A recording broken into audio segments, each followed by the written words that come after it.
예, 주여 한번 부르고 이 시간을 위해서 기도하겠습니다. 주여! 아버지 하나님 감사합니다. 주님 정말 이 지금 조직신학의 아버지 정말 이 시간을 허락해 주심을 감사드립니다. 주님 이 조직신학의 아버지 예수님을 더 알기를 원합니다. 저희들 아버지 주님 저희들이 그동안 알아왔던 것들을 아버지 더 생각나게 하시고 오직 심정에 새겨줄 수 있도록 주님 허락하여 주시옵소서. 또 아버지 듣는 이들 아버지 모두 축복하여 주시고 모든 아버지 주님 예수 그리스도의 그 인도함을 받기를 원하오니 주님 오직 주님만을 원하오니 주님 역사하여 주시옵소서. 주님 발표하는 이 시간에 아버지 정말 제가 생각지도 않은 것들을 아버지 기억나게 하시고 아버지 제가 많이 부족합니다. 주님 도와주시옵소서. 오직 주님만을 기도드렸습니다. 예수님의 이름으로 기도드렸습니다. 아멘. 아멘.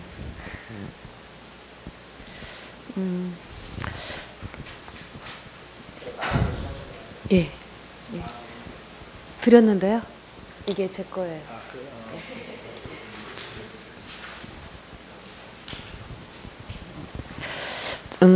예수 그리스도에 계시된 거룩한 사랑의 하나님에 대해서 제가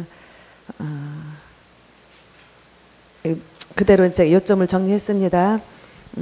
예수 그리스도의 생애와 사역의 선행적 활동은 시간과 문화, 공간의 제약을 받지 않고 있습니다. 그리고 예술의 실천 신학은 그리스도론을 기초하면서 창조 질서, 구원의 빛, 도래하는 하나님의 통치, 이 모두는 그리스도의 은총과 탁월함을 나타내는 중요한 창으로 보고 있습니다. 그리고 이제 첫 번째 그리스도의 인격을 보면은 카파도키아 교부들이 인격의 의미를 설명하는 것을 자신들에게 주어진 신학적 과제로 받아들였으며 관계로 이해된 인격은 분리되거나 자기 만족으로 완결된 하나의 개체가 아니라 과정 중에 있는 타자와의 관계를 표상하고 있습니다. 그리고 그리스도의 인격을 바르게 설명하려면 그리스도는 하나님 아버지와 인간의 관계로 이해되어야 했습니다. 그리고 두 번째, 하나님의 본성으로 웨슬리는 그리스도를 하나님의 아들, 빛 중의 빛, 참 하나님의 중에 참 하나님으로 곧 영광에 있어서 아버지와 동등하며 그 광대하심이 아버지와 함께 영원하다라고 단언하고 있습니다. 영국 국교의 39개 종교 강령 2항에서 참되며 영원한 하나님 아버지의 말씀이신 아들은 아버지의 하나의 실체라고 선언하고 있습니다. 더 나아가 만물이 말씀으로 만들어지기 시작할 때 하늘과 땅, 태초에 창조된 존재의 전체 구조에서 말씀은 어떤 시작도 없이 존재했다고 말하고 있습니다. 두 번째, 영적 예배라는 설교에서 웨슬리는 아들은 피조물들의 존재를 유지시켜 줄 뿐 아니라 이들의 본성에 맞게 넉넉히 존재하도록 보존하고 있습니다. 그리고 그는 자신의 의지에 따라 피조물들이 하나의 존재 체계를 구성하고 하나의 전체 우주를 형성할 수 있도록 이들의 관계와 연결 의존을 보존하고 있습니다. 라는 것을 하나님의 본성으로 다루고 있었습니다. 그리고 인간의 본성은 하나님의 말씀이 인간이 되어 구원에 필요한 조건을 만들어내고 영원한 신성인 스스로를 비우신 사랑으로 세상이 창조되기 전 아버지와 함께했던 그 영광을 버리시고 스스로 종의 형체를 입은 사랑으로 말하고 있습니다. 또 그리스도의 사역으로는 첫 번째로는 예수의 인격은 생각을 불러일으키는 활동을 통해 계시되고 있으며 예수의 정체성은 은총과 힘이 넘치는 예수의 행동 속에서 벗겨지고 있습니다. 그리고 그리스도 사역에서 예언자의 역할은 하나님의 아들이 모세의 십계명의 수여자 또는 법의 의대한 입안자라고 보았으며 또 제사장의 역할은 인격이 참 하나님이면서 참 인간인 그리스도가 인간의 대표자인 둘째 아담으로서 모든 위의 중재자라고 보고 있습니다. 또 구속은 죄에 대한 구속의 사역은 이사야의 고난당하는 종의 형상으로 골고다에서 완성되었습니다. 또 공동기도서에서 웨슬리의 주일 예배를 보면 전능하신 하나님, 우리 하늘 아버지께서 우리를 구속하시기 위해 자신의 독생자 예수 그리스도를 십자가 위에서 죽게 함으로써 스스로 제물을 드림으로써 전체 세계의 죄를 위해 완전하고 온전하며 충분한 희생과 헌신, 만족을 이뤘다고 보고 있습니다. 이상입니다.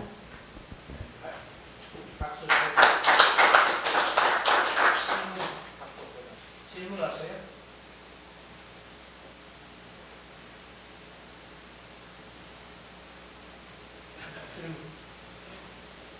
아니, 이 책이 굉장히 어렵게 쓰여 있는데 요약을 굉장히 잘 부럽습니다. 저도 힘들었지만 제가 먼저 번에 엉뚱한 때를 이걸 한 번 했어요. 하고 두 번째 했습니다. 질문하세요?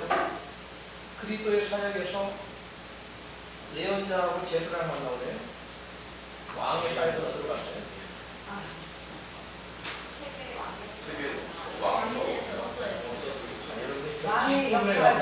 맞아요. 여러분이 읽으라고 하는 부분까지는 뭐까지만 나와요? 예언자, 제사장까지 나오고 뒷부분에 이제 왕이 나오는데 저를 보세요. 이게 지금 우리가 그리스도론이 우리나라 말로 뭐라고 해요? 기독론이라고 해요. 그리스도론이나 그리스도라는 말이 우리가 기독교라고 그랬죠? 기독교라는 말이 어디서 나왔어요? 네? 그리스도하고 기독교하고 무슨 상관이 있어요? 왜 한자에서 기독교라고 써요? 우리가 영어로는 크라이스트 있잖아요. 크라이스트. 왜 들어가요? 질문하고. 서버직을 뭐라고 해요? 마이크. 여러분 보세요. 여기 크라이스트교인데 이거를 기독교라고 그래요. 이게 기독교가 한자어로 좀 어려운데 이게 또 까먹었네. 무슨 이렇게 뭔데 이게 까먹었어. 이 기독교는 무슨 말이냐면 이 기독교라는 말을 일본 사람들이 어떻게 읽냐면 키리스토 그랬어요. 키리스토. 응? 이걸 크라이스트를 못 읽어가지고 키리스토 그래가지고 이것을 자기들의 발음식으로 한자어로 키리스도를 이렇게 썼어요. 일본 사람들이 읽으면 키리스도예요 이게. 우리나라에 일본 사람들이 들어오면서 이걸 우리가 뭐라고 받아냐면 우리가 기독교라고 이렇게 써놓고 우리는 기독교라고 읽고 일본 사람들은 키리스도라고 읽어요. 그리스도는 영어는 뭐예요? 크라이스도예요. 유래를 이제 알겠습니까? 왜 기독교가 됐는지 바로 뭐요? 뭐요?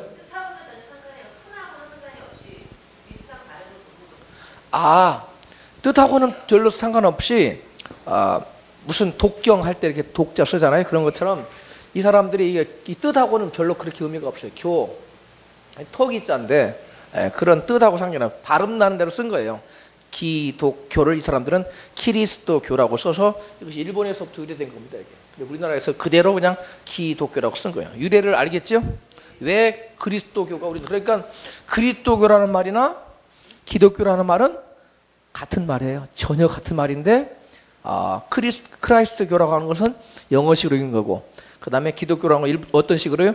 일본식으로 읽는 거예요. 예. 그 다음에 두 번째 발표죠.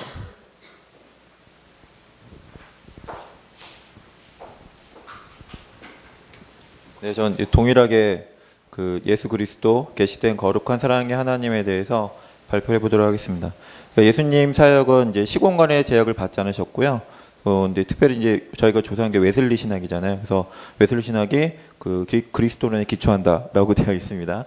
그래서 지금 그 교재상에서는 6개 정도 이렇게 그냥 소주제가 나와 있는데, 예, 아까 그 목사님 말씀하셨는데 책이 좀 많이 좀 어렵더라고요. 근데 이렇게 계속 그 발표 준비해서 봤더니 그리스도의 인격이라는 어떤 큰 범주 안에 하나님의 본성과 인간의 본성으로 나눌 수 있고 또 사역이라는 측면에서 예언자, 제사장, 구속이라고 좀 볼 수가 있겠더라고요. 그래서 일부러 이제 좀 카테고리 좀 나눠봤습니다.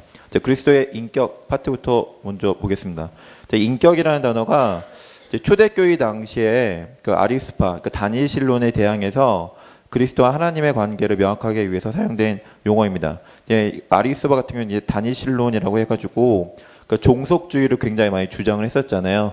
그러니까 종속주의가 이제 속하는 거, 하나님 아래 아들이 있고, 그래서 이제 유사설이라고 해가지고 하나님과 비슷하지만 하나님이 아닌 그런 유사설이 있었고, 또 태초 피조설이라고 해서 태초에 피조가 됐기 때문에 하나님보다 열등하다, 이런 게 이제 그때 그 기본적인 그 지배하고 있던 개념이었기 때문에 이거에 대항해서 교부들이 인격이라는 단어를 만들어냅니다. 그런데 이 인격이라는 단어가 저희가 갖고 있는 그런 현재적인 개념에서는 그 사람은 인격이 훌륭해 라고 하면 이건 굉장히 현대적인 개념에서는 개인적입니다. 개인적이지만 고대 당시에 인격이라는 개념은 관계적으로만 이해가 되어야 된다라고 하더라고요. 그래서 이게 관계적인 관점에서 인격이 이해가 돼야 되는데, 그거를 이제 웨슬레는 어떻게 정리를 했느냐, 그 두 가지로 본 거죠. 어떤 관계냐, 이게 하나님 그리고 이제 인간의 측면에서 이거를 이제 그 본 겁니다. 그래서 한 인격에 두 가지 본성이 있다라고 해가지고 이제 인격을 그 사용했고요. 하나님의 본성적인 면으로 봤을 때 이제 그리스도는 영원성을 가지고 있다.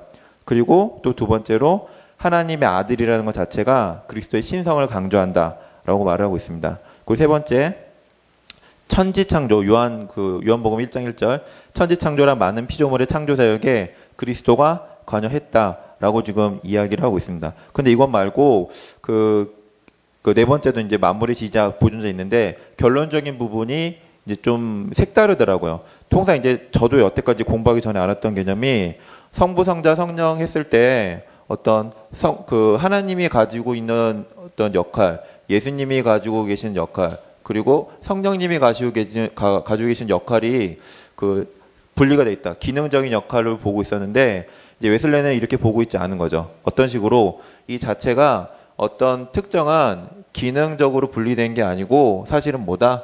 이게 상호 교제하는 관계로서 그 삼위일체 하나님을 지금 바라보고 있었다는 겁니다. 그래서 인격이라는 측면에서 이렇게 바라보는 게 중요하다라고 이제 강조를 하고 있었고요. 그다음에 인간적인 본성에서는 이 부분에서는 이제 책에서도 그렇지만 웨슬레의 잘못된 점을 많이 좀 꼬집고 있습니다. 어떤 걸 꼬집었느냐? 거기 그 훗노트에 3번에 보시면 그 네 번째 줄쯤인가요? 마리아의 평생 처녀설이라는 부분이 나와 있는데, 이게 이제 카톨릭에서 주장하는 거예요. 그러니까 마리아가 성령에 의해서 잉태가 된 다음에도 그 예수님의 이제 동생들 야고보, 요셉, 시몬, 유다 그리고 이제 그 누이들이 있는데, 이 친구들이 다 마리아가 낳지 않았다는 거죠. 요셉을 통해서. 그러면은 얘네들은 다 뭐냐? 요셉의 그 전처가 있었다는 거예요. 그러니까 요셉이 재혼한 거예요. 그 요셉의 전처가 낳은 애들이다. 이런 한 가지 설이 있었고, 근데 두 번째로 마리아의 여동생인데 마리아의 여동생이 낳은 애들을 그냥 형제로 이야기하는 거다라고 합니다. 근데 이런 것들은 일단 뭐 그 마리아 해가지고 어떻게 자매를 둘 다 똑같은 이름을 하는 게 말도 안 된다, 이런 식으로 이제 거부가 되는데, 근데 웨슬레 같은 경우에는 이 설을 받아들여요. 그래서 마리아가 평생 이제 처녀였다라는 그 주장을 하고 있습니다. 네, 페이지 그 뒷장 넘어가셨어요?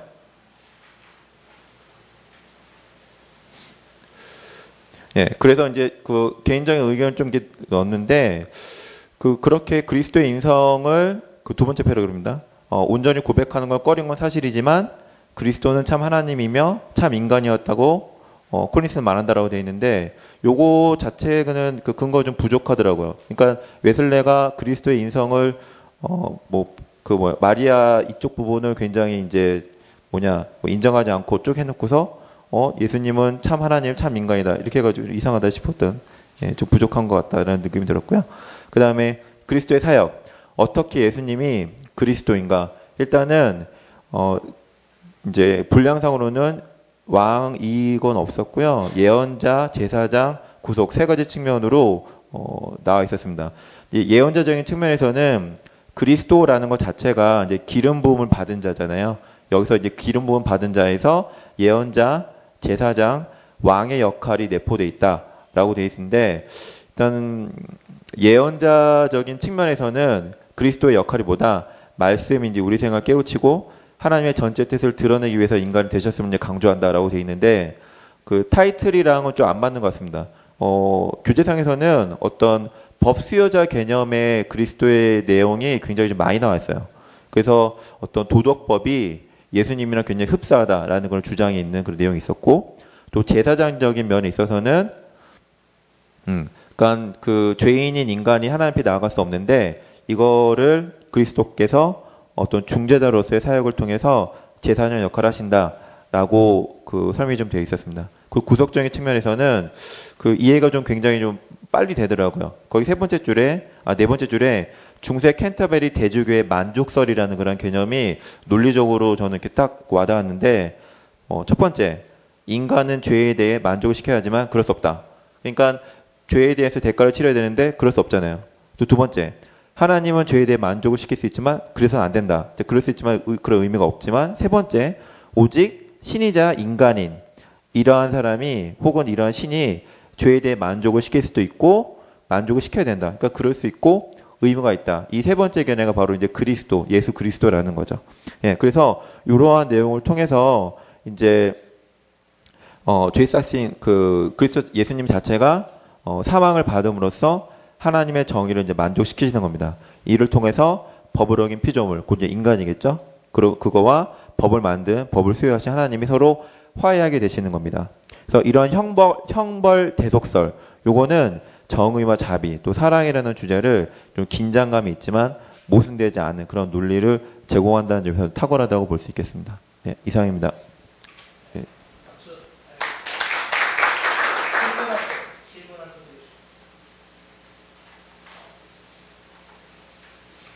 질문인데요. 캔터베리 대주교의 만족설 세 번째, 어디 신인만 죄에 대해 만족시킬 수 있고 만족을 시켜야 한다. 의무가 있다라고 어떤 이 의무요? 그러니까 하나님과 인간을 화해시킬 수 있는 그 도구로서의 역할에 대해서 이야기를 한 것 같습니다. 도구로서의 역할을 할 수 있기 때문에 기능이 있기 때문에 의무라는 그렇죠. 그러니까 그 하나님의 인간을 지으셨는데 영광 받기 위해서. 근데 그들이 죄를 지었기 때문에 타락해가지고 하나님을 다시 이제 화친할 수 없잖아요. 그 화친하기 위해서 그렇게 화해시킬 그런 의무가 있는 거죠. 그리스도는.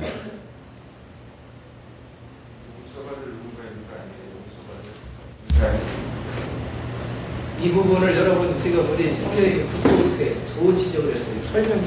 다시 설명을 해드려야 돼요. 그리스도가 왜 의무가 있는지 설명을 지금 필요로 하고 있는 거예요. 두 번째는, 그러면 마치 이것만 딱 보면 그리스도가 십자가를 져야 되고 죄를 갚아야 될 의무가 있는 것처럼 보이지? 응? 그렇죠? 그럼 그리스도가 우리를 위해서 십자가를 져야 될 의무가 있어요? 빨리 돼야 안 돼요. 거기에 대해서 답변을 좀 요구하는 거예요. 그렇죠, 이러면? 그걸 좀 명백하게. 의무는 없지만 이제 그렇게 해주신 거죠. 예. 그리고 이제 그걸 바로 여러분 설명하기 위해서 뭐가 필요하냐면 그리스도의 하나님의 뭐가 나와야 돼요? 성품이 나와야 돼요. 하나님 성품이 어떻게 나와야 돼요? 긍휼의 성품이 나와야 돼요. 긍휼과 사랑 때문에 우리 오셔서 의무가 없었어요. 원래는 의무가 없는데 마치 의무가 있는 자처럼 내가 얘기한 것처럼 근쪽 나왔죠. 레위기 25장 24절로 쭉 나오죠. 아 그래요? 안 그래요? 나와요. 저번에 할 것 같은데? 네. 근족에 대해서 토지 모르게 했잖아요. 네. 그러니까 우리가 죄에게 팔려갔어요. 그러니까 내가 그 논밭을 토지를 팔아서 안 돼. 이스라엘 백성은 조상 대대로 가지고 있어야 돼요. 그런데 내가 먹고 살기가 힘들어. 먹을 게 없어요. 그거 팔아 넘겼어요. 그럼 나중에 나는 그 토지를 물을 수 있는 힘이 없지만 근족이 토지 물을 수 있는 힘이 생겨났을 때는 어떻게 해요? 근족이 토지 물기를 뭐 해야 돼요? 해줄 수 있는 거예요. 근족이 나서서 근족이 토지 물기를 의무적으로 할 필요는 없는 거예요. 거기서. 그러나 근족이 자기 친척을 위해서 어떤 마음을 가지고 긍휼과 사랑의 마음을 가지고 대신 토지의 값을 지불하고 토지 물기를 해주는 겁니다. 마찬가지로 저와 여러분이 죄에게 팔려갔지만, 근데 우리의 근족 되시는 예수님께서 이 땅에 오셔서 저와 여러분이 갚을 수 없는 그 죄값을 누가? 예수님께서 대신 갚아주시는데, 그 근거는 어디에 있다고요? 하나님의 성품에 있는 거예요. 그게 뭐예요? 하나님의 긍휼의 마음이라는 거예요. 하나님의 긍휼의 성품에 의해서 하나님께서 자원하여 하시는 것이지, 사실은 의무가, 세계 의무가 있다고 나와 있어요? 네. 여러분 세계 의무가 있다고 나와 있어요? 이 책 내용. 그러면 이 칸테버리 주교는 이것을 바꿔야 돼요. 이렇게. 교수님 잠깐만요. 여기 그 캔터베리 대주교의 만족설의 핵심 내용이 바로 내용은요. 1번은 인간은 의무가 있고 그러나 인간은 그럴 수 없다는 얘기고, 2번은 하나님은 그럴 수 있지만 의무는 없다는 얘기고, 3번은 그리스도는 그럴 수 있고 의무가 있다는 얘기. 이 주체자가. 예, 그러니까 그리스도가 제가 얘기하는 것을 바로 그리스도가 그럴 의무가 있느냐는 거예요. 토지 모르기를 하는 그 근족이, 그 자기 친척이 힘이 없어서 토지를 팔아넘겼을 때 근족이 와서 반드시 보상해야 될 의무가 있다면 그렇지 않아요. 자원하는 마음으로 대신 힘없고 연약해서 토지를 팔 수밖에 없었던 그 근족을 불쌍히 여겨서 그 토지 모르기 할 수 있는 힘 있는 근족이 긍휼의 마음을 가지고 토지를 되사주는 거예요. 이게 의무라고 볼 수 있어요? 회장님, 의무입니까 아닙니까? 적절한 단어가 볼까요? 아니, 책임이라는 단어. 아니, 저도 아니 지금 그 얘기하면서 그러면 의무가 아니면 적절한 단어 하나가 있으면 대처되겠다 그런 생각을 했어요. 그래서 반의무, 세미의무, 뭐 그런 게 있었어요. 그러니까 질문에 답을 먼저 하고 대답을 해요. 답을 먼저 질문해야지 답에 대답도 안 하고 질문을 해요. 네. 아니 의무라는 그 고정적인 단어 속에는 그 의무는 아닙니다. 그래요. 회장님 의무는 아니랍니다. 네, 의무라고 보면 안 돼요. 토지 모르기를 하는 그분이 캔터버리 여러분들 많은 사람들 그래요. 어떤 유명한 사람들, 유명한 신학자가 얘기를 하면 그게 마치 무슨 진리인 것처럼 사람들이 선뜻 받아들이는데 자세히 봐야 돼요. 여기에서 이 표현은 잘못됐어요. 의무라고 쓰면 안 돼요. 예수님은 오히려 저와 여러분을 위해서 대신 죽어줄 의무가 있는 분으로 오신 거 아니에요. 그 이 땅에 오신 것은 전적으로 뭐냐면 하나님의 성품에 기인한 건데, 무슨 성품이에요? 하나님의 긍휼하신 마음, 긍휼에서 표현돼요. 긍휼에서 오셔서 예수님은 그럴 수 있고 의무가 있는 것이 아니라 자원하신 거예요. 그럴 수 있는 능력이 있고 또 뭐였어요? 자원에서 자원하심이라고 써요. 있음을 의무가 있음이 아니라 의무를 죄인이 감당해야 될 죄값을 갚아야 될 것을 스스로 자원해서 갚으신 것이지 의무로 해서 갚은 건 아니에요. 그래서 설명해봐요, 질문에 대해서. 좀 더 이제 추가적으로 이제 그림을 보여드리면, 구약에 룻기가 있잖아요. 거기서 이제 그 보아스가 기업물을 짜잖아요. 그래서 보아스보다 룻을 이제 취할 수 있는 그 더 앞선 친척이 가까운 그 근족이 있었는데, 그 사람은 싫다고 하고, 그래서 보아스가 룻을 취하거든요. 반드시 의무적이라고 그 측면에서 보시면 먼저 가까운 친족이 먼저, 근족이 먼저 의무를 이행했어야 돼요. 근데 그것이 의무적이 아니었기 때문에 넘겨버린 거예요. 넘긴 거예요. 그 권한이라고 봐야 되겠다. 그 기업 물을 수 있는 권한. 첫 번째. 그렇죠. 권한으로 되지만 안 물어도 되는 거예요. 그러니까요. 권한을 포기할 수 있는 겁니다. 그렇죠. 권한을 포기할 수 있는 거죠. 그러니까 근데 교수님 그렇게 해서 자기 돈 써가지고 힘 없어진 친족을 도왔잖아요. 그럼 그 땅에 대해서 전혀 권한 행사도 안 하는 정말 순수한 마음이네요. 그렇지요. 자기 권한 행사 안 해요. 그러니까 예수님도 성품을 나타내는 거예요. 그러니까요. 진짜 은혜. 네. 그렇죠. 바로 그게 은혜예요. 그래서 예수님의 성품을 구약의 곳곳에서 드러내고 있어요. 우리 형제님이 얘기한 것처럼 룻기에서도 그렇고 레위기서 25장에서도 마찬가지로 지금 다 녹음이 됩니까? 레위기서 25장에서도 마찬가지로 여러분 똑같은 그리스도의 긍휼을 우리에게 얘기해요. 우리 토지 모르게 안 해도 그만해요. 우리가 마귀에게 팔아넘긴 모든 왕권 이거 우리가 회복할 수 없어요. 그리스도께서 오셔서 그것을 값을 지불하지 않는다면 하나님께서 요구하시는 율법 요구를 우리 주님께서 대신 갚아주지 않나, 이뤄주지 않나, 우리는 그거 다시 회복할 수 없어요. 지상을 다스릴 권한, 능력 이거 다 마귀한테 뺏기고 영원히 마귀에게 종살이를 하고 마귀가 심판받을 때 영원한 심판을 같이 받아야 될 그러한 비참한 존재, 그런 운명이에요. 비참한 운명이에요, 우리 인간이. 그런데 하나님께서는 예수님을 보내시기로 플래닝, 디자이닝 하셨어요.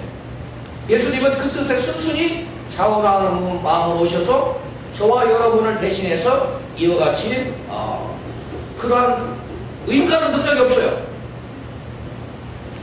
그런데 그리스도는 신이기 때문에 능력이 있는 거예요. 그러나 그리스도께서 의무가 있느냐? 의무가 있는 건 아니에요. 의무가 있는 건 아니지만 예수님께서는 뭐 했냐면 자원하셨어요. 그 예수님의 자원은 어디에서 기인하느냐? 하나님의 성품에서 비롯된 겁니다. 무슨 말인지 이해 가십니까? 네. 그렇게 이해를 해야지 이 캔터버리 그 주교처럼 의무가 있다 이렇게 얘기하면 성경을 바로 보지 못한 그런 말입니다. 우리 송선창 했던 질문에 이해 가십니까? 네. 설명해봐요. 갑자기 이해가 안 돼. 질문 아까 해보냐? 어떤 질문 했는데 그거 다 뭐라고 써요? 원래 하려고 해가지고 나? 오늘 또 얼굴이 하얘진다고 하지. 어리서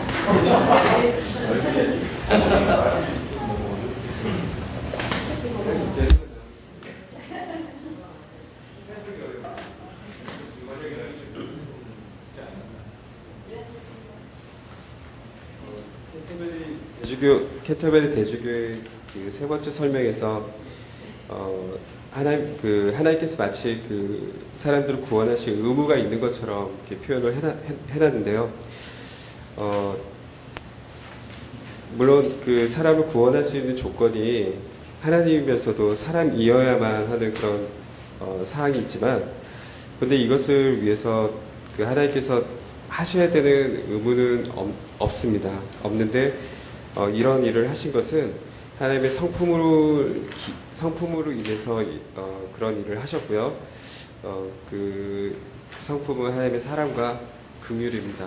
그 사랑과 긍휼을 인해서 이렇게 그 사람들의 그 죄에 대한 의무를 대신 져 주신 것이라고 말할 수가 있습니다. 스스로의 질문에 스스로 답변해서 만족했어요. 박수. 여러분들의 페이지 몇 페이지를 보냐면요, 144페이지입니다. 144페이지 찾으셨어요? 예언자라고 나오죠? 나와요, 안 나와요? 여러분이 지금 무슨 책인지 아세요? 네. 조직신학이라는 책 보면 페이지 144페이지를 펴세요. 책이 없는 분은 같이 봐요. 우리 거기 예언자 부분에 대해서 이 책이 조금 어렵게 설명을 해놓고 있는데 뭐 내용은 사실은 간단한 겁니다. 알고 보면 우리 한번 같이 예언자 부분에 대해서 쭉 읽겠어요. 찾았나요? 못 찾은 분은 같이 봐요. 144페이지 책이 없는 분은 같이 봐요. 우리 옥장군은 왜 책을 안 갖고 다녀요? 네? 가방이 무거워요? 같이 읽어요. 없으면 빨리 가요. 주춤주춤 하지 말고. 또 저리 가. 여기도 없어요? 이리 와요. 이리. 책이 없어요? 책 없는 분이 많네. 저기도 책이 없어요. 두고 있는 분 한 권씩 빌려주세요. 두고 있는 분 같이 가서 봐요. 그러고 있지 말고 같이 저 뒤로 가서 같이 봐요. 자, 예언자 찾았어요? 네, 같이 읽어요. 시작. 마태복음 1장 16절을 주석하면서 웨슬리는 교회가 예수의 삶과 목회의 빛에서 예수에게 붙여주었던 그리스도와 히브리어 메시아라는 용어가 기름 부음 받은 칭호 곧 예언자, 제사장, 왕의 역할을 내포하고 있음을 보았다. 웨슬리는 첫 번째 예언자 역할에 대해서 말씀이 우리의 생각을 깨우치고 하나님의 전체 뜻을 드러내기 위해서 그리스도 안에 수익했다고 지속적으로 강조했다. 마찬가지로 그리스도는 위대한 법의 수혜자였으며 새로운 종교를 세상에 소개한 것이 아니고 새벽별이 하나님의 영광을 노래할 때 처음부터 존재했던 동일한 법을 세상에 소개한 것이다. 다음에 시작. 이렇게 그리스도를 법의 수혜자로, 그것도 줄 그으세요. 법의 수혜자로 고백하는 것은 당시에 웨슬 당시 몇몇 개신교 교인들에게는 놀라운 일이었다. 이건 놀라운 일이었다는 거예요. 그러면 그 당시는 어땠느냐? 왜냐하면 당시 다 같이 읽어요. 당시 개신교 교인들이 율법과 복음의 변증에서 율법의 진지함과 규범적인 힘을 은총의 이름으로 폐기하고 복음을 자유로 여겼기 때문에 줄고 넣으세요. 이게 여러분, 이게 마귀의 그 끈질김을 우리에게 보여주고 있는 거예요. 마귀가 얼마나 끈질기냐? 제일 처음에 이 사상이 전파된 것이 누구로부터 시작됐어요? 어거스틴 전에 이단 마르시온에 의해서 이것이 마귀가 마르시온을 사용했습니다. 마귀가 마르시온을 사용했고 역시 누구도 어거스틴도 마귀에게 이 부분에 대해서 사용됩니다. 그것이 오늘날 이것이 무엇으로 등장하냐면 초대교회에도 이것이 등장하는데 율법 폐기론입니다. 율법 폐기론. 초대교회도 율법 폐기론이 등장하고요. 이것이 면면이 계속 그 쇠를 잃지 않습니다. 강성한 세력을 지니고 어디까지 이게 지금 잔 웨슬리가 몇 년도 시대, 몇 년대의 사람이에요. 17세기 사람이 1600 몇 년 사람의 사람이 웨슬리가 그때에도 이 율법 폐기론, 도덕 무용론이 계속 유세를 떨칩니다. 이건 굉장히 중요한 거예요. 그런데 그러한 유세를 떨치고 교회에 이것이 마치 신학의 대세인 것처럼 교회에서 받아들여지고 있을 때 웨슬리는 거기에 동조했다 안 했다? 동조하지 않았다는 거예요. 이게 웨슬리의 참으로 제가 웨슬리를 존경하는, 웨슬리가 물론 여러분 같이 짚어봤지만 부족한 면도 여러분 많이 드러나지요. 예, 왜냐하면 그 시대의 아들이기 때문에요. 그 시대에 웨슬리가 그만큼 잘못된 신학에서 교회에 팽배해 있는 그러한 신학에서 벗어난 것도 굉장한 업적이에요. 업적인데 그럼에도 불구하고 웨슬리는 그 시대의 아들이기 때문에 그 시대의 웨슬리가 그만큼 한 것도 대단한 건데 특별히 웨슬리의 공적은 바로 이 부분입니다. 당시 개신교 교인들이 율법과 복음의 변증에서 율법의 진지함과 규범적인 힘을 은총의 이름으로 폐기하고 복음을 뭘로 여겼어요? 자유로. 거기다 쓰세요. 방종으로 여긴 거예요. 복음을 뭘로 여겨버린 거예요? 방종으로 여기는 거예요. 방종과 자유는 달라요. 그렇죠? 자유는 예수 안에 있을 때 진리를 알지니 진리가 너희를 뭐 하리라? 자유케 하리라. 근데 여기서 쓴 의미는 그런 자유가 아니에요. 방종이에요. 여기는 방종으로 사실은 고쳐서 표기했어야 되는, 이 번역자가 잘못 쓴 거예요. 자유라는 표현을 쓰면 안 되고 방종으로 여겼기 때문이다. 웨슬리는 이러한 신학적 판단을 은총의 이름으로 하나님의 드러난 뜻을 간구한 것으로, 저기다 읽으세요. 하나님의 뜻을 뭐 했어요? 간구한 것이고, 은총의 이름으로, 그러니까 은총을 너무 과대평가해서 은총으로 모든 것을 덮어버렸다는 거예요. 은총으로 하나님 뜻도 가려버리고, 은총이라는 이름으로 하나님의 그리스도의 가르침도 가려버리고, 은총의 이름으로 모든 것을 다 덮어버린 거예요. 은총의 이름으로 진리를 뭐 했어요? 덮어버렸어요. 그래서 오류라고 말했어요. 오류라고 웨슬리를 생각했어요. 그래서 웨슬리에게 율법과 복음의 긴장은 옛 계약과 새 계약의 구분을 뜻하는 것이야. 줄거예요. 웨슬리에게 있어서 이것은 진리예요.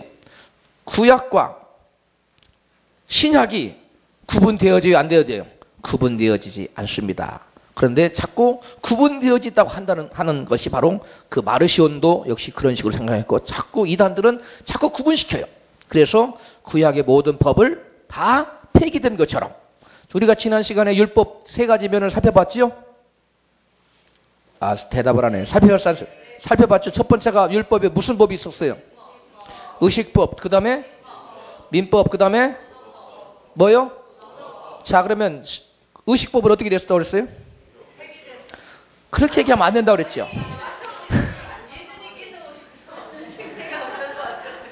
따라서 accomplished. 플리시가 accomplished. 그러니까 성취되었어요. 과거형이에요. 성취된. 분사형으로 accomplished. 이미 성취됐어요. 응? 두 번째는 뭐죠? 민법. 우리는 그건 영어로 뭐라고 했어요? Not related, 관계가 없는. 우리하고 상관없어요. 그거는. 뭐 유대법인데 우리는 한민족이 한국 사람이고 미국 사람은 미국 시민에 따른 것이지 왜 우리가 유대 시민법을 따라요? 그건 상관없어. not related, 관계가 없는. 세 번째로 도덕법은 뭐예요? 보다 뭐하된? 강화된. 그래요.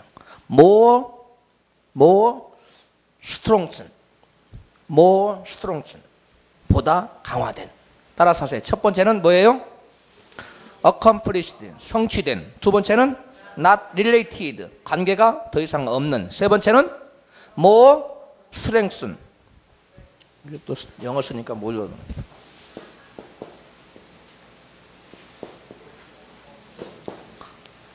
보다 뭐 됐어요? 강화됐어요. 이거는. 그래서 예수님께서 이 말씀을 기초로 뭐라고 말씀하셨냐면 너희 의가 서기관과 바리새인보다 더 뭐하지 못하면 낫지 못하면 결단코 뭐하지 못한다? 천국에 들어가지 못한다 그랬어요. 이것을 율법 폐교론자들은 무슨 뭐 상징적으로 자꾸 이걸 풀려고 그래요. 아니에요.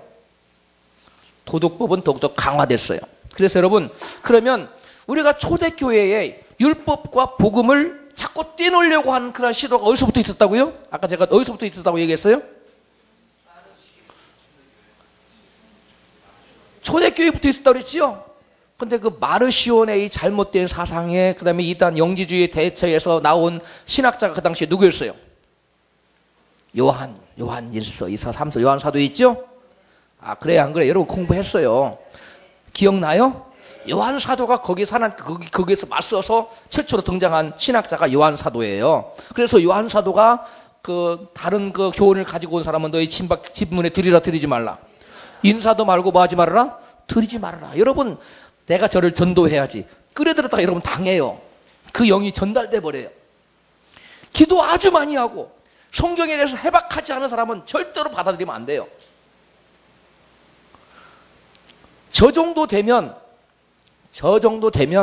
거기에 최고 대장을 만나 제가 논병에서 쓰러뜨릴 수 있어요. 그러나 그렇기 전에는 여러분 함부로 받아들이면 당해요. 왜냐하면 그 사람은 그것만 알아요. 저는 그들이 뭘 주장하는 걸 다 알기 때문에 요 말씀은 꼼짝 못해요. 그 다음 네 위에 사람 데리고 오라. 최고 대장을 데리고 오라. 그러면 안 나와요. 그 다음에는. 그래서 여러분은 하면 그런 시도하면 안 돼요. 괜히 영적으로 소모돼요. 그래서 성경에 요한 사도가 뭐라 했어요? 뭐 하지도 말고. 그게 아주 중요한 거예요. 뭐 하지도 말고. 인사도 하지 말고. 그 다음에 뭐 하지도 말고. 집에 들이지도 말아야 돼요. 그러면 친척이면 어떡할까요? 회장 친척이면 동생이다. 근데 이단에 들어가 있어요. 어떻게 해야 돼요?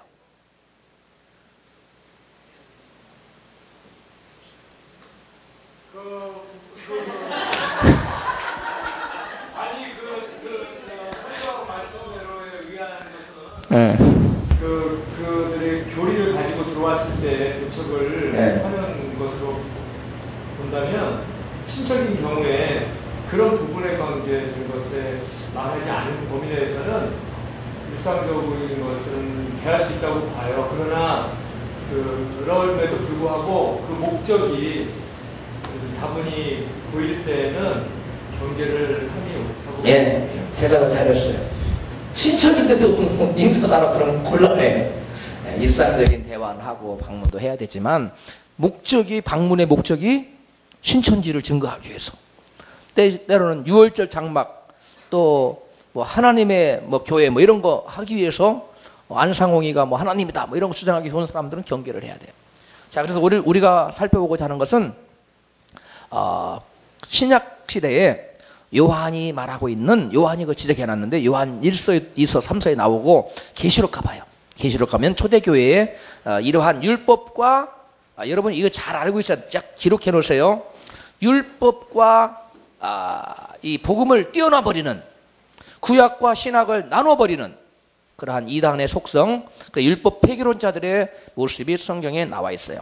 요한계시록으로 갑니다. 요한계시록 2장에 가면 여러분 분명히 알아둬야 돼요. 요한계시록 2장.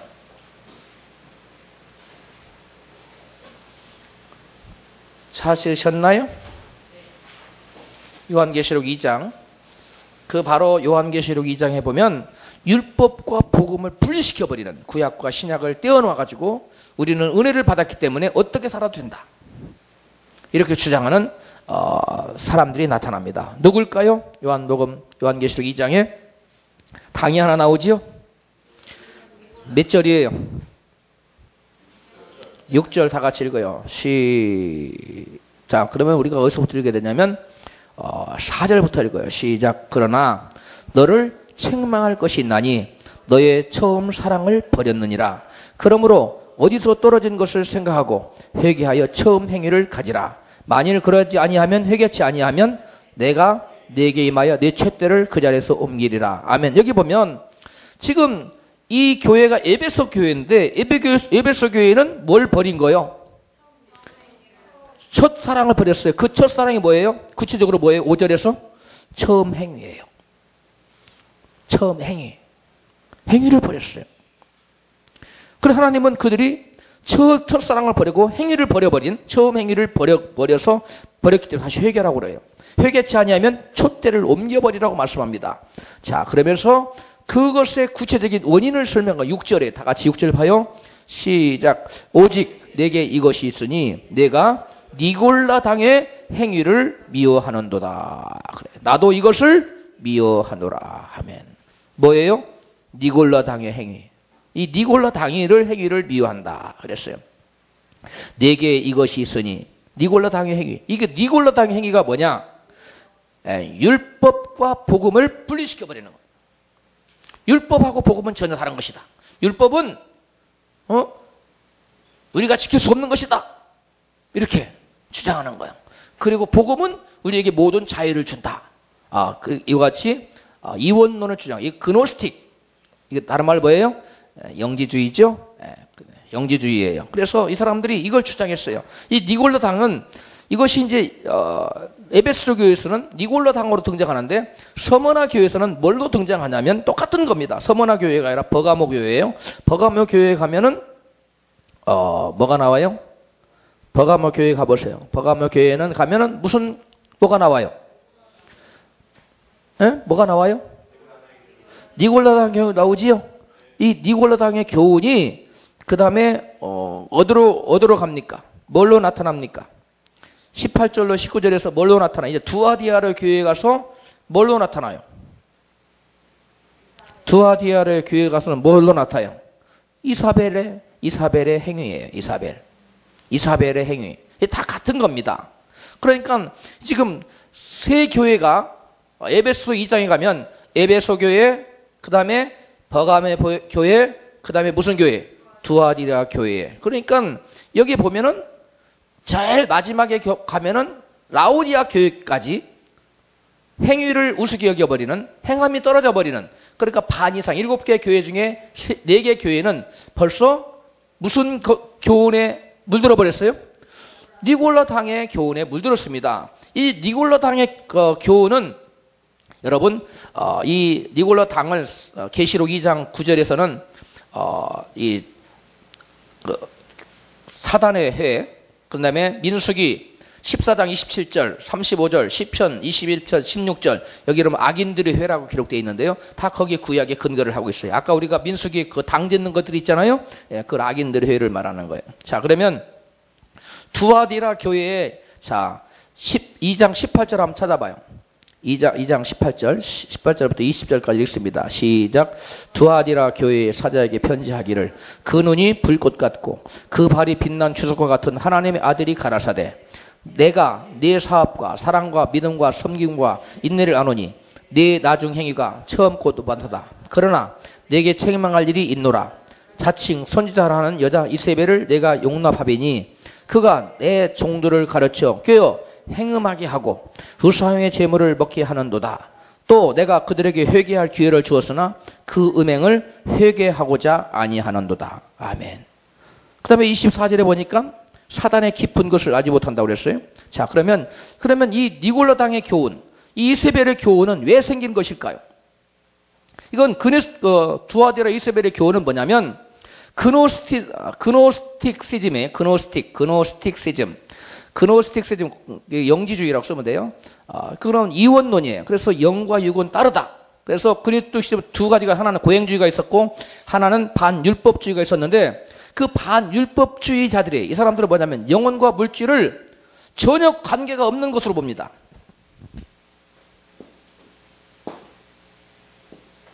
영혼과 이건 전혀 관계가 없다. 완전히 세퍼레이트 했다. 그래서 우리가 구원받는 것은 영혼이기 때문에 우리 육체는 어떠한 죄를 지어도 우리가 구원받는 건 상관이 있다 없다? 없다고 주장한 것이 그노스틱주의예요. 이게 영지주의입니다. 이 신비주의로 갑니다, 이게. 그래서 초대교회의 가장 위험한 사상은 바로 이거예요. 영지주의. 그래서 이 사람들이 몸으로 행하는 어떤 것도 죄가 아니다. 몸으로 행하는 어떤 죄도 죄가 아니기 때문에 그럼 뭐도 가능해요. 음행, 그 다음에 우상의 제물을 먹는 거, 그 다음에 다른 신당 앞에 가서 절하는 거, 이 모든 거 그런 제사에 참여하는 이런 것도 다 죄가 아니에요. 몸으로 행하는 어떤 죄도 죄가 아니에요. 그러니까 죄를 전부 다 죄 자체를 없애버렸어요. 이것이 바로 그노스틱주의의 위험성이에요. 그래서 그들은 왜 그런 어떠한 추행도 그들에게는 꺼릴 것이 있어요, 없어요? 없어졌어요. 왜? 몸으로 행하는 것은 그 어떤 것도 죄가 아니라고 했던 것이 바로 이 니골라 당의 왜 이런 결과가 나왔어요? 오늘날로 말하면 니골라 당의 그 사상은 어디로 스며들고 있나요? 오늘날 성도들에게? 그렇죠. 한 번 구원은 영원한 구원이기 때문에 우리는 이미 영적으로 구원받았기 때문에 우리의 몸으로 어떠한 죄를 지어도 우리의 구원은 상관이 있다 없다? 없다. 영혼과 육체는 분리된 거다. 이렇게 주장하고 그 사상이 면면이 흘러내려오는 거예요. 흘러내려오는 건데 이름만 바뀌어요. 그런데 그것이 아까 우리가 읽었던 예술로 당시에도 교계의 대부분의 지배적인 사상이었어요. 왜 그랬을까요? 예술로 이전에 누가 종교교육을 했습니까? 루터, 그리고 켈빈, 쥐빙글리, 뭐 이런 사람들이 종교교육을 했는데 여러분 루터가 무슨 말을 했지요? 루터가 물론 종교교육에 그 당시에 교회의 타락상을 고발하고 거기에 대해서 개혁하는 데는 아주 위대한 공헌을 했어요. 그런데 그 어거스틴의 그러한 교리라든가 잘못된 교리를 뒤집어 엎는 그러한 개혁을 했어요? 못했어요? 못했습니다. 그래서 루터가 한 유명한 말 여러분 기억합니까? 예? 뭐라고요? 예, 오직 의인은 믿음으로 말미암아 살리라. 근데 또 멜량이톤에게 보낸 편지에서 루터가 무슨 말을 하고 있죠? 우리 박현정 사모님 아까 나한테 와서 맨날 100점 맞았다고 나한테 자랑했는데 무슨 내용이에요? 루터가 자기 동료 멜랑이톤에게 보낸 편지에서 뭐라고 주장했어요? 그렇지요. 수천만 번, 수만 번 자기가 간음하고 그 다음에 음행하고 살인을 범할지라도 나는 그리스도와 끊어진다 안 끊어진다? 안 끊어진다고 주장했어요. 이게 바로 그노스티시즘에서 유래된 거예요. 이게 바로 니골로당의 사상이에요. 그것이 교회에 계속 전파되고 그것이 여러분 마르시온, 그 다음에 또 누구예요? 어거스틴, 그 다음에 루터, 칼빈 쫙 이어집니다. 그런 사상이 교회에 팽배한 때에 그것에 분연히 맞서서 딱 아니다 라고 주장한 사람이 누구라는 거예요? 예술도라는 거예요. 이 책이 지금 그걸 증거하고 있는 거예요. 그리고 그 간단한 대목이 아니에요, 이게 지금. 그 시대에 복음과 율법은 분리되었기 때문에 어떻게 살아도 괜찮다. 그리고 우리에게 복음은 자유를 주는 것이다. 라고 주장하는 것이나 오늘날 우리는 의대의 시대에 살고 있다. 우리는 이렇게 말하죠. 우리는 오늘날 다 무슨 시대에 살고 있다? 율법 시대가 아니라 은혜의 시대를 살고 있습니다. 우리에게는 자유가 있습니다. 해가지고 모든 삶에 죄를 짓는 것을 우습게 하고 다 덮어버리는. 그래서 총회 같은 것에서도 뭐 죄악, 뭐 불의를 누가 들고 일어나지 않았더만 법입니다. 이거 이렇게 잘못했습니다. 이렇게 지적하고 나서 어떤 목사님은 우리 지금 은혜의 시대에 살고 있습니다. 은혜로 덮읍시다. 그래요. 그런 일들이 종종. 그러니까 죄를 덮는 게 마침 은혜인 것처럼. 그래서 죄를 지어도 우리가 예수를 믿으면 다 그냥 덮어져 버리는 것처럼. 그렇게 주장하는 것이 어디서부터 시작됐느냐? 초대교회의 니골라 당부터 들어온 거예요. 그러면 이 니골라 당은 여러분 니골라 당이 거기다 쓰세요. 반율법주의. 다른 말로 율법 폐기론자들. 율법주의와 율법 폐기론주의가 바로 니골라 당이에요. 그래서 구약과 신약을 구분해요. 이런 사람들은 대부분 주장하는 게 구약과 신약을 구분하려고 들어요. 그래서 율법은 우리가 또 지킬 수 없다는 것을 자꾸 들고 나와요. 예수님은 율법을 내가 없애려고 온 것이 아니라 뭐 하러 왔다고 그랬어요? 완성케 하려고 왔다고 그랬어요. 율법을 예수님이 폐기하기 위해서 온 것이 아니에요. 율법 폐기라는 말 자체를 쓰면 돼야 한대요. 어떤 사람 아까 우리 박현정 사모님 대답한 것 같아요. 아니 구약의 의식법 다 폐기됐지 않았습니까? 아니에요. 폐기됐다고 쓰면 안 돼요. 폐기된 게 아니라 뭐예요? 그건 그림자였고 뭐였어요? 그리스도께서 오셔서 완전케 하신 거예요. 완성시킨 거예요. 무슨 말 이해 가지요? 그 다음에 또 뭐예요? 두 번째, 시민법이라고 상관없는 법일 뿐이지 진정으로 살아있는 구약의 법, 율법은 우리에게 계속 도덕법으로 전수가 됐어요. 그래서 여러분 산상수훈에서도 마태복음 7장 1위까지 예수께서 계속 얘기하신 것이 바로 하나님의 법의 정신이 율법의 도덕법의 정신이 계속 우리에게 이어져 오고 있다는 것을 우리에게 증거하고 있는 겁니다.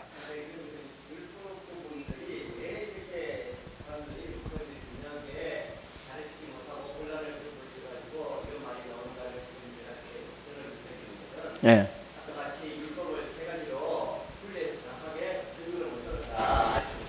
그것만 알아도 그렇게 하지 않는가 이런 느낌이 들고 그래서 그에 대해서 분명히 좀 알릴 수 있는 것들이 좀 필요할 것 같다. 네. 그 세 가지만 분리해도 좀 그렇게 자기가 정립이 안 됐으니까 분명히 못하지 않는가 이런 생각이 들고 그런 생각이 들고 그 다음에 마지막 부분에 이제 이 도덕 부분은 강화됐는데 이 부분에 대해서 이제 내면적인 것까지 우리가 참 이렇게 하기 어려운 부분들을 과연 어떻게克服해 될 것인가 그 부분만 잘 설명하면은 율법 부분에 대해서 이제 정립이 되지 않는가 시대적으로 그런 생각이 듭니다.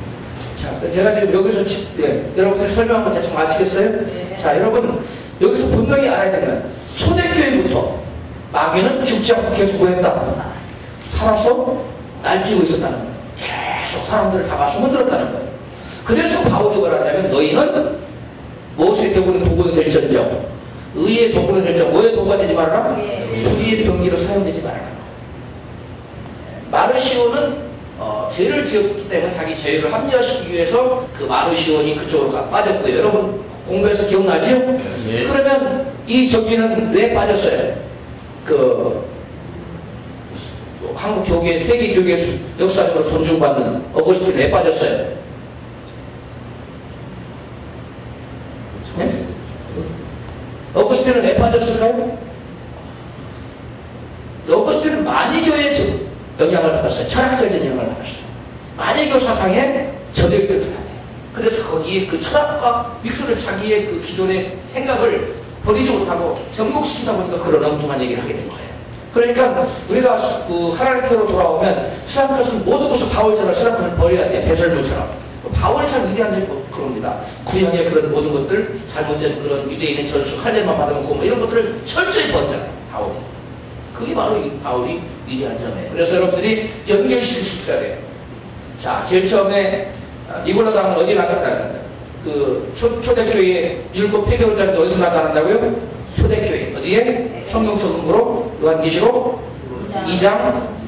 네, 그 다음에 거기에 무슨 교회? 에베소 교회. 그 다음에 두아디라. 그 다음에 무슨 교회? 뭐가 이 교회에 쭉 나와요. 그 다음에 그러면 여러분 또 하나는 우리가 안 다룬 게 있죠. 버가모 교회에 뭐가 나와요? 발람의 교회를 시키는 자들이 있죠? 발람이 발람을 시켜 이스라엘 앞에 올무를 놓아 무시하게 제물을 먹게 하였고 또 편협하게 하였느니라.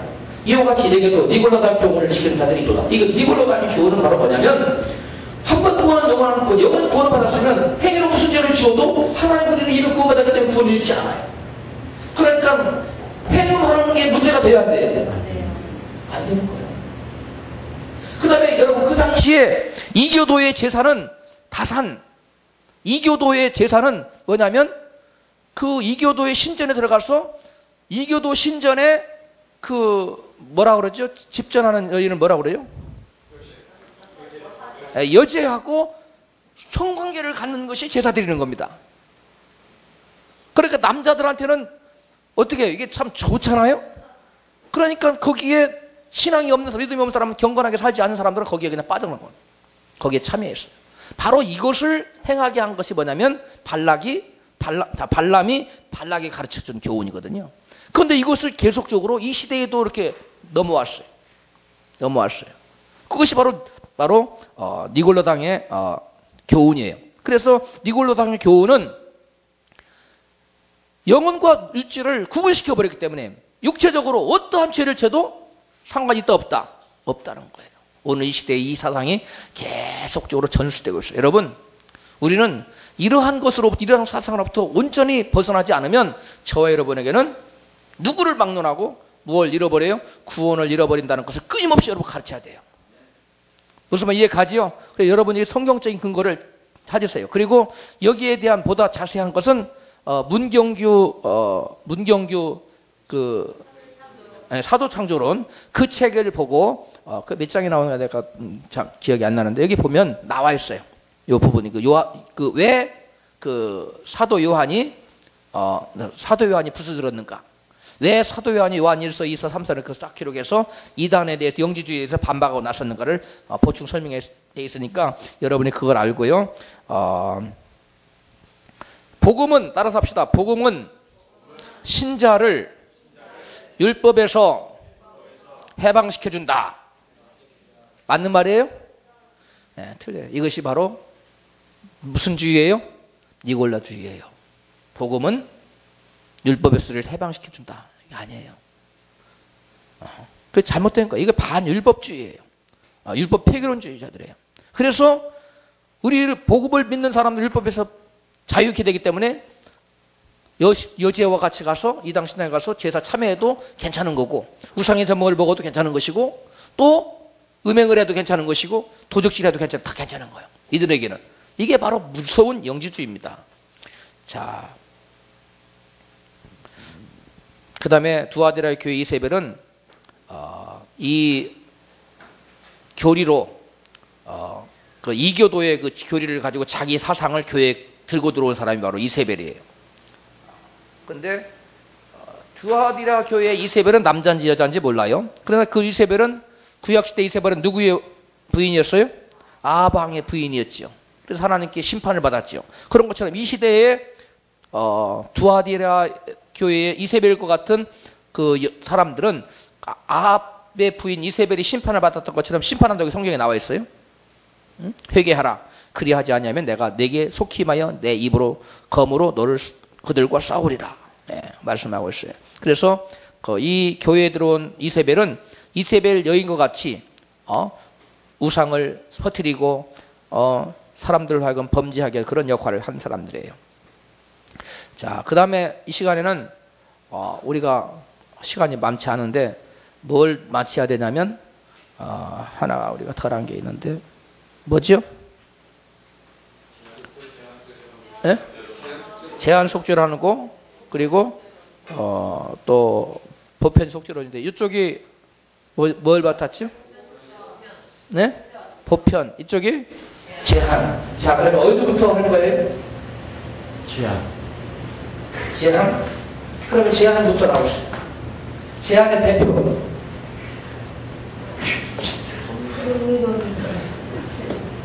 이기는 팀에게 총점 1점을 주실 거예요. 그럼 잘해야 돼요. 대표 주자가 잘 나와야 돼요.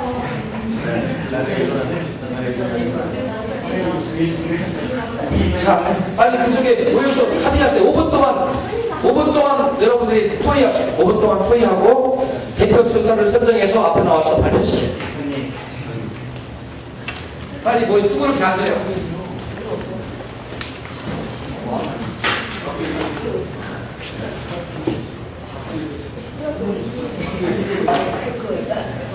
그리고 주목하세요. 아까 우리가 기독론 일부를 했죠? 했어요. 그리스도를 일부를 했는데 우리가 이렇게 속죄론에 해당해서 예수님 일부를 했는데 우리가 기독론을 해야 됩니다. 기독론에 공부할 것이 엄청 많습니다. 다음 학기에 기독론과 교회론을 합니다. 교회론을 해야 앞으로 여러분을 목회하는데 아주 중요하게 하기 때문에 다음 학기에 기독론과 교회론을 한 과목으로 하고요. 이번에는 1시간 반 이렇게 기독론을 살짝 하고 타칭만 하고 넘어갔는데 기독론에서 공부할 게 굉장히 많습니다. 신학 중에 조직신학 제일 많이 공부할 부분이 기독론인데 다음 학기 기독론과 교육을 두 가지를 합니다. 여러분들 지금 이 시간에는 속조론을 마치도록 빨리 5분 동안 준비하고 각 팀이 5분씩 발표하는 거예요. 빨리 보여요. 제가 저쪽으로 하면 다 보여줘요. 그냥 안 되겠어요.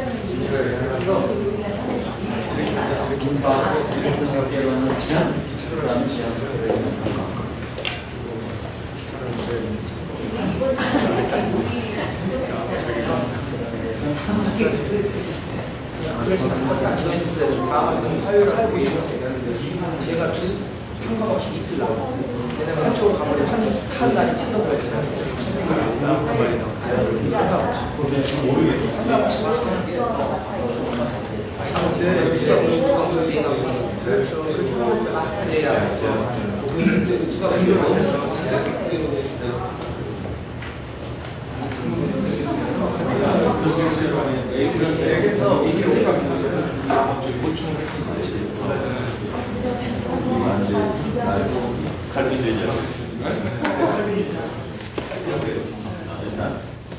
이 두 분은 어디로 가실까요?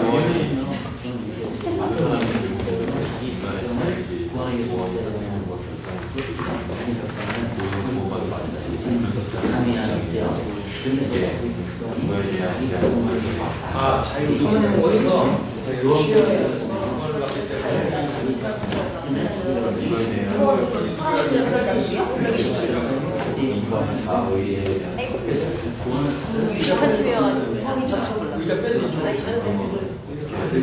구원받기 전에 영어 선거 제도인의 주권 다 구원할 수 있느냐 구원받는 사람은 귀환된 게 아니다.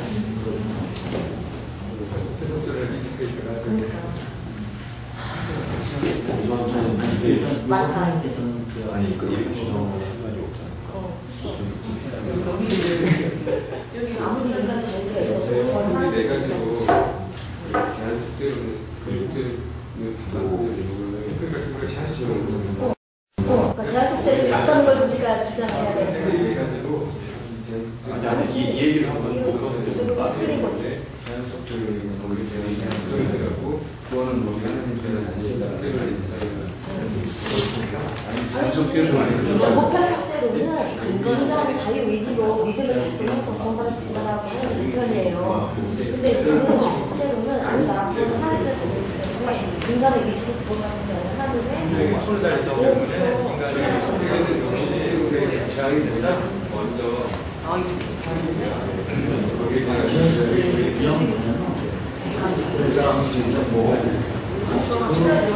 일단은 구원을 믿음 자체가 어떻게 보면 은혜를 받는 내가 어떤 사람은 안 믿어서가 믿는 사람이 있어요. 우리에 대한 생각이 괜찮다고 그리고 주제가 성부 그리스도께서 세상을 위해 주셨다는 성부가 있지 않냐? 요한일서 2장이죠. 저는 우리를 위한 성공을 그리고 온 세상을 위하신다. 이 세상이라는 인간의 영혼입니다. 우리만 위해서 나와가지고 우리가 사도를 많이 구원을 받고 우리 성경을 사도를 하고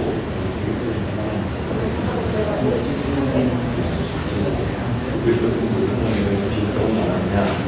원하는 모든 사람이 그리스도 안에 있는 모든 사람을 근데 이렇게 되어 있으니 저대로 조금 모든 인생관을 또 그리스도께서 교회에 주시는 구원을 그리스도가 멸망하며 정말 마음이 주님이가 있다가 실패가 하나 있지 않느냐 그거를 이건 가정이고 실제로 저희가 가정이고 결론을 주시고 인간의 책임 경험을 풀지 지금 가능을 해서 실제로 나타나십니다. 그리고 처음부터 제주에 여기 있는 분들은 원래 하는 시간을 이게 제한적인 자, 1분 전. 그리스도께서 모든 사람에서 구원을 제공하신 것처럼 우리들이 계속 성장하는데 주의할 수 어떤 일이 있다고 생각하는 것을 버리는습니다. 우리 너희를 우리 성상 아무도 멸망하지 않고 다 회개하기 위해 있기를 원하시느니라. 이건 하나님의 일반적인 사랑이다.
그리고 제한국제선의 성경적 분야에서 성경 내용에서 아들을 낳은 예수가 그러니까 자기 백성을 죄에서 구원하였고요. 그러니까 자기 백성을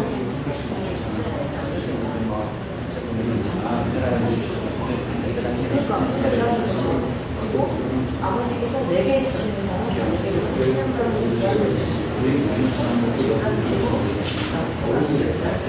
너희가 내게 아니 아들을 하지 않아요.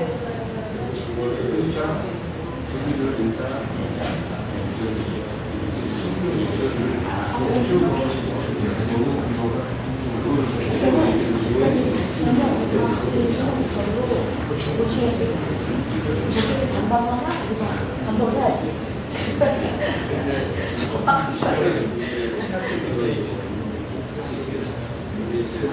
이게 숙제라는 말 자체가 제한적이지 않아요.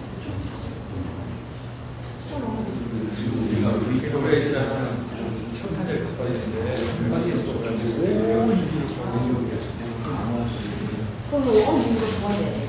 근데 현실적으로 그렇지 않잖아요. 그러니까 제한적인 거야. 아니 그래 그것도 지금 얘기가 되는 부분이거든요. 이런 그런 사람들이 우리가 주장하는 편지.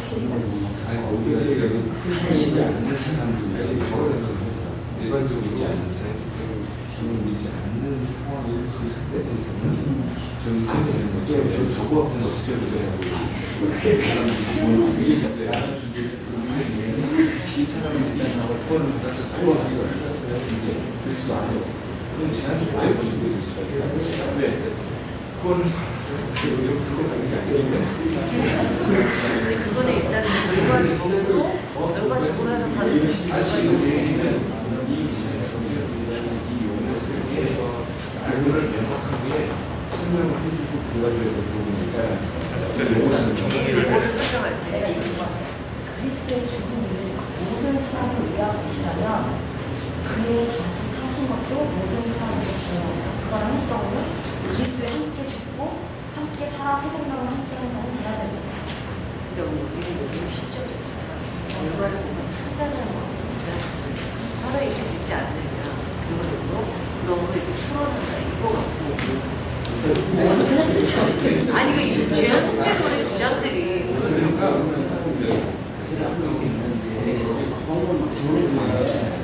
어떤 사람은 받아들이고 어떤 사람은 자신이 제한국제론에 그 사람들이 항상 이유가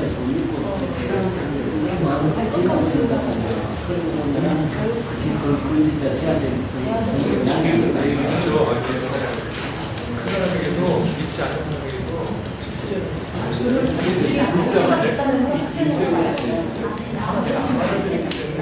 그게 이제 보편적이에요. 그러니까 제가 생각하는데 숙제라는 거는 완전한 거잖아요. 걸리잖아. 속죄로 완전 아니니까. 속죄로 완전.